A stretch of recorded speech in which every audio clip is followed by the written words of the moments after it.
I was thinking about my mother today. She was born in Germany and met my father when he was in the U.S. Army there after the war ended as part of the cleanup crew that Americans sent to Germany to help them get back on their feet. In fact, I asked my uncle one time, how did my father, you know, who looks like Sammy Davis Jr., you used to call him that, he'd get all mad, how did he score this beautiful German girl? And my uncle said, Hitler killed off all the German men. You know, so it was like shooting fish in a barrel, is how he put it.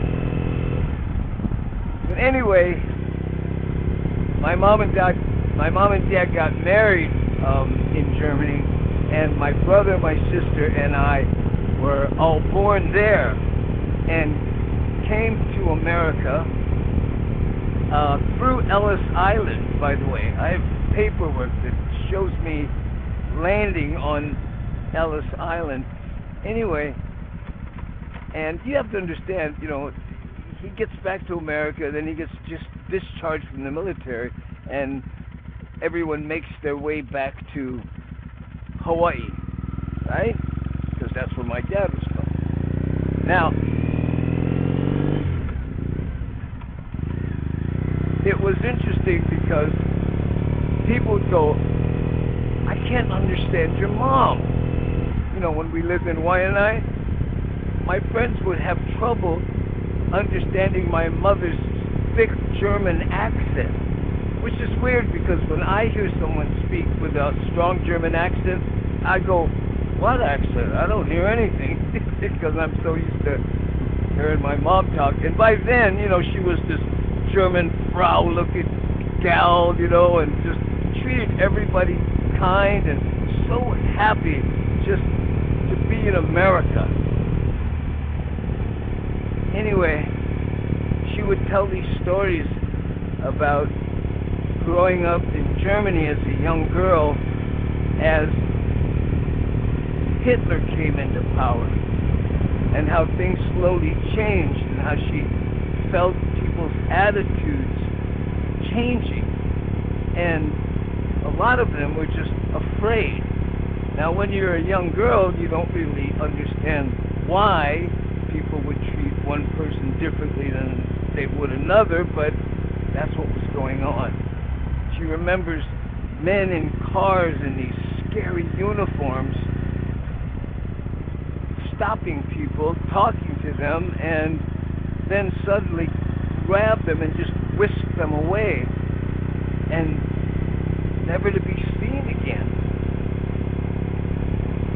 But the saddest story she ever told was when her and a bunch of her friends were all playing in front of their houses in this neighborhood she lived, and this big truck showed up, kind of a flatbed truck, you know, she described with those stake side kind of wood slats, right?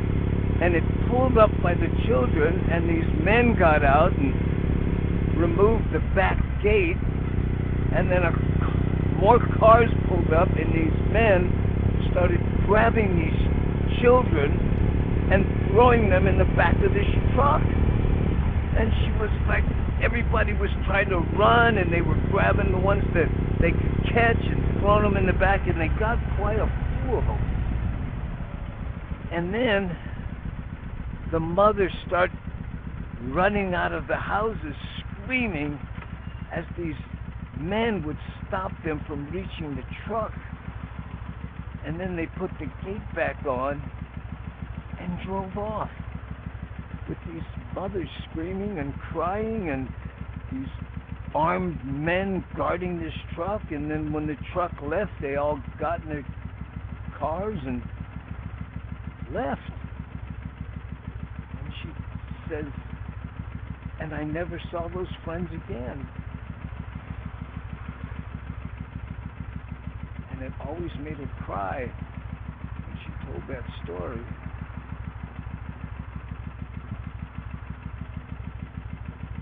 I was thinking about her today.